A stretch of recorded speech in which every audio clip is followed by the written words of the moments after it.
حضرت ہمارے پاس یہ موسٹ آسٹنگ کوسٹن ہے اور بہت سارے احباب بھی کئی دنوں سے پوچھ رہے ہیں اس سوال کے بارے میں کہ حضرت تھانوی صاحب نے اپنے مریدوں کو اپنے نام کا کلمہ پڑھواتے تھے، اس کے بارے میں آپ کا کیا خیال ہے؟ وضاحت فرما دیں۔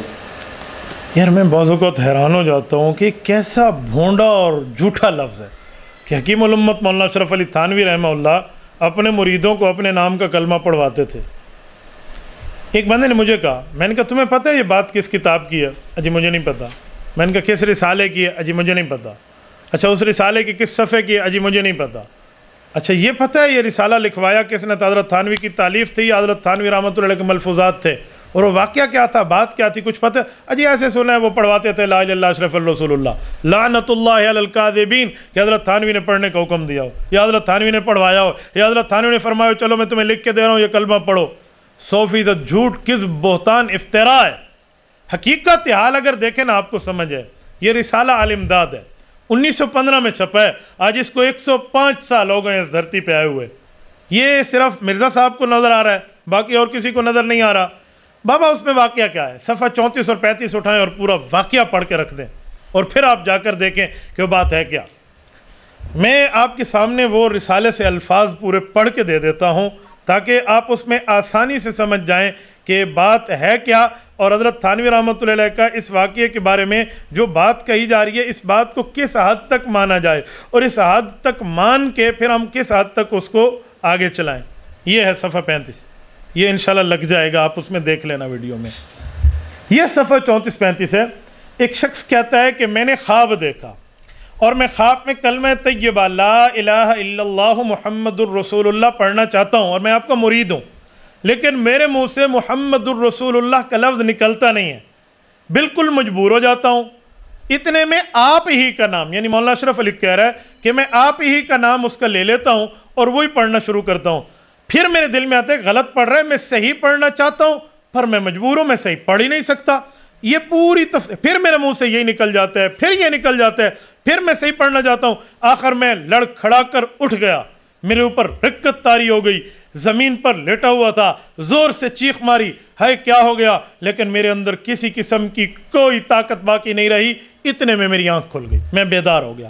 بدن میں بدستور بے حسی تھی اور وہ اثر ناطاقتی بدستور تھا، یعنی میری طاقت میں نہیں تھا، غیر اختیاری تھا اور میرے اوپر موجود تھا، اور مجھے بار بار یہ خیال آ رہا تھا کہ بیداری میں حضور پاک علیہ السلام کا خیال، حضور کی جگہ مجھے حضور یعنی حضرت اشرف علی تھانوی کا خیال آ رہا ہے، اور بیداری میں کلمہ شریف پڑھنے غلطی پر خیال آیا تو میں نے کہا صحیح پڑھوں، میں صحیح پڑھنا چاہتا ہوں، پھر میرے منہ سے بے اختیار یہی نکلتا ہے، پھر اللہم صلی علی سیدنا و نبینا و مولانا اشرف علی، حالانکہ اب میں بیدار ہوں، یہ خواب نہیں ہے اور یہ خواب نہیں ہے، لیکن بے اختیار ہوں، مجبور ہوں، زبان اپنے قابو میں نہیں ہے۔ اس روز ایسا کچھ خیال رہا، دوسرے روز بیداری میں رکت رہی، یعنی روتا رہا۔ کیا کروں؟ خوب رویا، بہت رویا۔ اب بہت سی وجوہات ہیں، آپ کے ساتھ میری محبت کہاں تک ہے، میں کہاں تک عرض کروں؟ یہ مرید کر، یہ میں نے وہی الفاظ پڑھ دیے ہیں۔ اب یہ خواب ہے اور خواب کی تعبیر کے اصولوں پہ دی جاتی ہے۔ نمبر 2، کچھ لوگ کہتے ہیں اچھا جی خواب کی بات تھی تو اٹھنے کے بعد بھی آپ نے اس کی تعبیر کے بارے میں کیا کہا؟ اب تو اٹھ گیا تھا، اب تو خواب نہیں تھی۔ تو میں نے کہا بابا 2 باتیں ہیں۔ جب وہ اٹھ گیا ہے، خواب کی کیفیت اس پر نظر آ رہی ہے، خواب کی کیفیت تو کچھ عرصہ رہتی ہے نا، کیا نہیں رہتی؟ ایک شخص کو خواب میں اللہ نہ کرے یوں بچھو نے یوں سانپ آیا اور کاٹنے لگا، بچھو پر چڑھ گئے اور وہ لڑکھڑا کر اٹھ بیٹھا، تو 2 سے 4 منٹ تو بندے ادھر دیکھتے ہو کیا ہو گیا، ہاتھ ملتا ہے انسان، انسانی فطرت ہے۔ یہ بندہ نہیں ڈرتا، کیسی بات کر رہے ہیں آپ؟ کہہ رہے ہیں اوے تو خواب میں ڈرتا نا، اب تو اٹھ گئے، اب کیوں ڈر رہا ہے؟ لیکن وہ کیفیت تو اس پر رہتی ہے نا، وہ حالات تو رہتے ہیں، وہ معاملات تو رہتے ہیں، وہ اثر تو رہتا ہے نا۔ تو وہ یہی کہہ رہا ہے کہ حضرت جو خواب میں پڑھ رہا تھا وہی اثر میرے اوپر بعد میں تھا۔ اب یہ بندہ خود اپنی غلطی تسلیم کر رہا ہے کہ میں غلط پڑھ رہا ہوں، میں برا پڑھ رہا ہوں، ٹھیک نہیں پڑھ رہا۔ کلمہ طیبہ لا الہ الا اللہ محمد الرسول اللہ ہے اور درود پاک اللہم صلی علی محمد وعلی آل محمد صلی اللہ علیہ وسلم ہے، یہ الفاظ ہیں الی آخری درود پاک کے، میں پڑھ رہا ہوں، لیکن یہ مجھ سے نہیں پڑھے جا رہے، میرے منہ سے بے اختیار، ناطاقتی پہ، بے حسی پہ، میری کنٹرول میں نہیں ہے، کر رہا ہوں۔ تو جو جس کے کنٹرول میں نہ ہو اس کا گناہ ہوتا ہے۔ لرزہ کسے کہتے ہیں؟ ہاتھ خود ہی ہلے، خود ہی ہلے۔ نماز میں تو بالکل ٹھیک ٹھہرنا ہے نا، وہ اس کا ہاتھ ہل رہا ہے پھر بھی ہل رہا ہے، تو اس کے اختیار میں نہیں ہے۔ جب اس کے اختیار میں نہیں ہے تو اب کیا کہیں گے؟ یہ غلط کر رہا ہے۔ تو وہ کہہ رہے ہیں میرے منہ سے خواہ سے لفظ نہیں کر رہے ہیں اور میں ٹھیک کرنا چاہتا ہوں، پھر بھی ٹھیک نہیں ہوتا۔ تو حضرت تھانوی رحمۃ اللہ کو اس نے خط لکھا، حضرت تھانوی نے جواب لکھا۔ اب جواب ان باتوں کا لکھنا پڑتا ہے جو چیزیں سمجھانی ہوتی ہیں۔ اگر حضرت تھانوی یوں سمجھاتے کہ بیٹا تو نے غلطی کی ہے تو اس میں غلطی کون سی ہے؟ خواب غلطی ہے۔ اور اگر سمجھاتے تو نے خواب سے اٹھنے کے بعد غلطی کی ہے تو خواب سے اٹھنے کے بعد غلطی تو خود مان رہا ہے کہ میں بے اختیار ہوں، مجھ سے پھر بھی نہیں پڑھا جا رہا، میں صحیح پڑھنا چاہتا ہوں، تو اس کو پتہ ہے صحیح کلمہ ہوتا کیا۔ تو خواب کی تعبیر کے اصولوں پہ دی جاتی ہے۔ تعبیر اور رویا اٹھائیں۔ امام وقت امام جعفر الصادق رحمہ اللہ کے پاس ایک شخص آیا ہے، حضرت میں نے خواب دیکھی ہے، میری چارپائی کے نیچے آ گیا، کہا اپنے سامان کو بستر بوریوں کو گول کر کمرے سے، چھت گرنے والی ہے۔ ایک عرصہ گزرا، ایک اور آیا، حضرت میری چارپائی کے نیچے آ گئے، میں نے خواب دیکھا، کہا چارپائی کے نیچے جگہ کھود، مال نکلے گا۔ اب مال نکلا۔ شاگردوں نے پوچھا سائیں یہ تو کچھ عرصہ پہلے یہی خواب، چھت گری، اب وہی خواب، مال نکلا۔ کہا بیٹا خواب میں موسم کا بھی دخل ہوتا ہے، سردیوں میں دیکھا جانے والا آگ چارپائی کے نیچے سے یہ فائدہ ہے، اور گرمیوں میں چارپائی کے نیچے سے آگ یہ نقصان ہے۔ اس کی چھت گری تھی اور اس کا یہ ہوا۔ ایک شخص آیا، کہا جی میں نے اذان دی، ان نے اس کی حالت دیکھی، اچھا دیندار نہیں ہے، بد دین ہے، غلط ہے، اچھا اس کے برے معاملات ہیں۔ کہا چوری نہ کرنا ورنہ ہاتھ کٹ جائیں گے۔ اس نے چوری کی، اس کے ہاتھ کٹ گئے۔ ایک اور آیا، دیندار بالکل ٹھیک، نیکوکار، سچا تھا، جھوٹا نہیں تھا۔ انہوں نے کہا جی میں نے خواب میں اذان دی، کہا تو حج کرے گا۔ شاگردوں نے پوچھا امام وقت کیا ہو گیا؟ ایک بندہ ایک خواب دیکھے تعبیر اور دوسرا دیکھے دوسرا۔ بیٹا تعبیر کے اصول بھی ہوتے ہیں۔ استاد جی کیا اصول ہوتے ہیں؟ فرمایا قرآن کریم میں اذانوں کا ذکر موجود ہے۔ فَأَذَّنَ مُؤَذِّنٌ أَيَّتُهَا الْعِيرُ إِنَّكُمْ لَسَارِقُونَ، سورۃ نمبر 12 سورۃ یوسف۔ یہاں اذان کا ذکر چوروں کے لیے آیا جن کے حالات ٹھیک نہیں ہیں، تو اذان کا ذکر آیا ہے۔ جن کے حالات ٹھیک نہیں تھے تو ان کے لیے اذان کا لفظ آیا، تو اس کے حالات ٹھیک نہیں تھے تو چوری کی طرف بات کر کے میں نے اشارہ کہہ دیا، یعنی چور بولا گیا۔ اور ادھر اور جو ٹھیک ہے کہا اذن فی الناس الحج، کہا یہ اذان کا ذکر آیا ہے حج کے معاملات میں، نیکوکاروں کا، ابراہیم علیہ السلام کا معاملہ ہے۔ تو خواب میں تو ایسا معاملہ ہوتا ہے، خواب میں جو معاملات چلتے ہیں وہ عام بندے کو پتہ ہی نہیں ہے کون سے اصول دیکھنے ہیں، کس اصول پہ نہیں دیکھنا۔ امام بخاری رحمۃ اللہ علیہ کے بارے میں موجود ہے، خواب دیکھا رسول اللہ کو پنکھا چل رہا ہوں، یوں پنکھا ہلایا جا رہا ہوں۔ کہا پنکھا ہلایا جاتا ہے گرمی سے ہٹانے کے لیے اور جو ہے نا کیا کہتے ہیں مکھیاں ہٹانے کے لیے، رسول اللہ کی ذات پہ تو مکھی بیٹھتی نہیں تھی، یہ کیا گستاخی؟ جی نہیں، خواب کا اصول دیکھیں۔ کہا کیا دیکھیں؟ کہا تعبیر کا اصول ہے، آپ رسول اللہ صلی اللہ علیہ وسلم کی حدیثوں سے وہ چیزیں جو عام طور پہ مل گئی تھی وہ جدا کر دیں گے۔ رب نے کام لے لیا۔ تو میرے دوستو حضرت تھانوی عالم تھے، جاہل نہیں تھے، حکیم الامت تھے، مریض الامت نہیں تھے انجینئر صاحب کی طرح۔ وہ حکیم الامت ہے، حکیم حکمت سے کام لیتا ہے، دانائی سے کام لیتا ہے، تجربے سے کام لیتا ہے، ایکسپرٹ ہوتا ہے، مہارت سے کام لیتا ہے، پلمبرنگ نہیں کرتا، وہ پھکیاں نہیں دیتا، وہ حکیم سمجھتا ہے معاملہ ہے کیا۔ آج کل تو پھکی کے چکر میں خود پھانک جاتے ہیں چیزوں کو، وہ نظر نہیں آتی۔ حضرت حکیم الامت نے خواب کے اصول کو سامنے رکھ کے اس شخص کو جواب دیا کہ جس بندے کے لیے آپ کے منہ سے یہ الفاظ نکل رہے ہیں جو آپ بتا رہے ہو، تو وہ شخص آپ کا پیر ہے، تو وہ متبع سنت ہے، آپ کی ٹھیک جگہ جا کر اطلاع اور بیعت ہوئی ہے۔ اس کو کہتے ہیں مریدوں کو کلمہ پڑھوانا، اور شرم کر، اس کو کہتے ہیں کلمہ پڑھوانا۔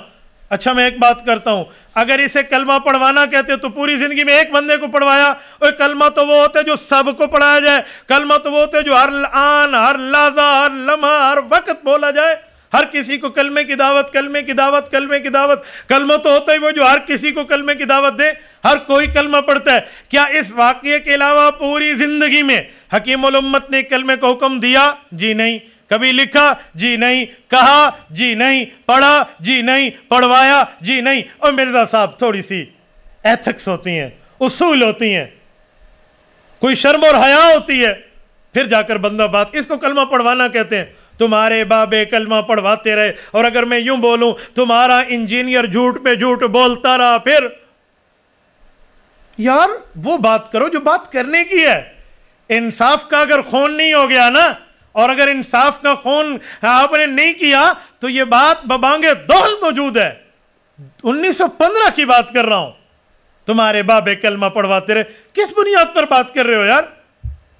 میں بعضوں کو تمہاری بات پہ حیران ہو جاتا ہوں. اگر حضرت تھانوی اس طرح کے برے کلمے پڑھواتے تھے تو قائد اعظم محمد علی جناح نے پاکستان بنانے کے لیے 1940 میں جب ارادہ کیا ہے, پکا عزم مصمم کہ ہم نے پاکستان بنانا ہے, حکیم الامت رحمۃ اللہ علیہ سے رابطے قائم کیوں کیے؟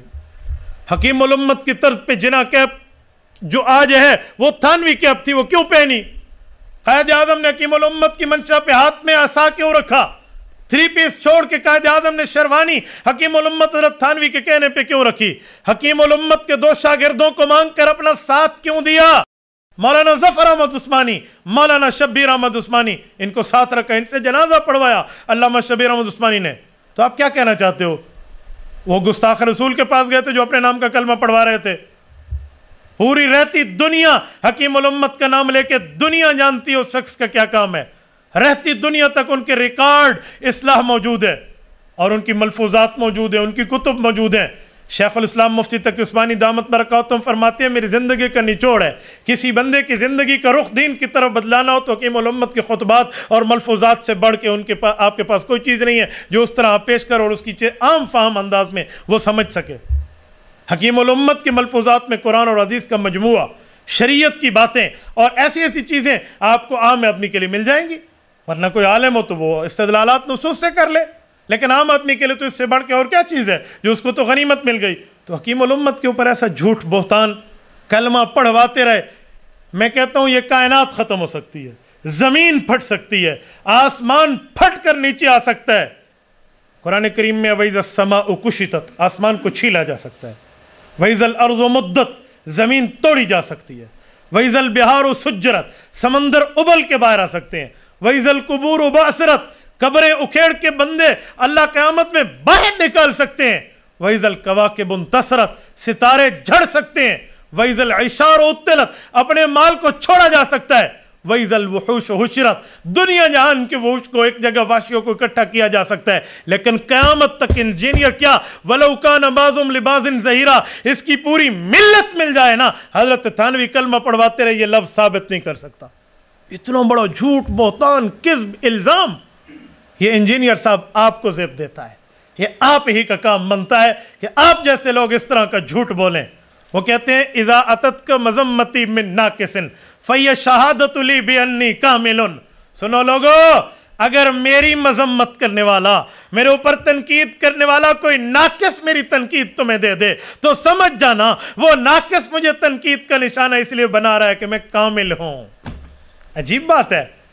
وہ کہتے ہیں ایک علاقے میں ایک بندہ گیا تو اس نے عجیب منظر دیکھا. بادشاہ بیٹھا تھا تو بادشاہ نے اس طرح رکھا ہوا تھا, کسی وجہ سے بادشاہ کا ناک کٹ گیا. اس نے وزیروں کے ناک کاٹنے کا حکم دیا, وزران عوام کے ناک کاٹنے کا حکم دیا, سب ناک کٹے بن گئے. ایک ناک والا آدمی وہاں گیا تو وہ تو ناک والا تھا, یہ ناک کٹے, تو اس نے کہا یہ تو ناک کٹے. انہوں نے کہا یہ ہمیں خراب کرے گا, چلے اسے خراب کرنے کی کوشش کرو. اور جی ناکو آ گیا, ناکو آ گیا, ناکو آ گیا. وہ ناک والے کو خراب کرنا شروع کر دیا. ناکو آ گیا, یہ ناکو ہے تاکہ یہ بھی اپنی ناک کٹوا لے. اور تم ناک کٹے حضرت تھانوی پہ, ناکو آ گیا, ناکو, وہ تو ناک والے ہیں, عزت والے ہیں, احترام والے ہیں. آپ ان کے خلاف ایسی باتیں کرتے ہیں. تمہارے بابے کلمے پڑھواتے رہے. یار اس بات سے پہلے تمہیں خدا کی پکڑ آ جانی چاہیے, اور اللہ کی پکڑ تمہاری پھٹکار پوری دنیا تمہارے چہروں سے اور تمہارے اعمال سے دیکھ رہی ہے. اگر انصاف کا خون نہیں ہوا نا تو میں نے دنیا کے سامنے حکیم الامت کے مقدمہ رکھ دیا ہے. اب عوام خود ہی فیصلہ کر لے گی کہ مرزا صاحب کی دلیل کتنی اچھی ہے, کتنی وزنی ہے. لوگ کہتے ہیں جس کی دلیل پہ بات کرو, میں نے کہا سادے اس کے ڈھکوسلے ہیں. آپ کہتے ہیں دلیل پہ بات کرو, چلو میں نے دلیل پہ بات کر لی جسے تم دلیل کہتے ہیں. اب اس بات کو سامنے لایا جائے اور دودھ دودھ اور پانی پانی ہو گیا. اب بات کرنے کے اوپر کیا اعتراض رہتا ہے؟ لیکن اگر آنکھیں ہوں بند تو پھر دن بھی رات ہے. اس میں بھلا کیا قصور ہے مولانا اشرف علی کا رحمہ اللہ.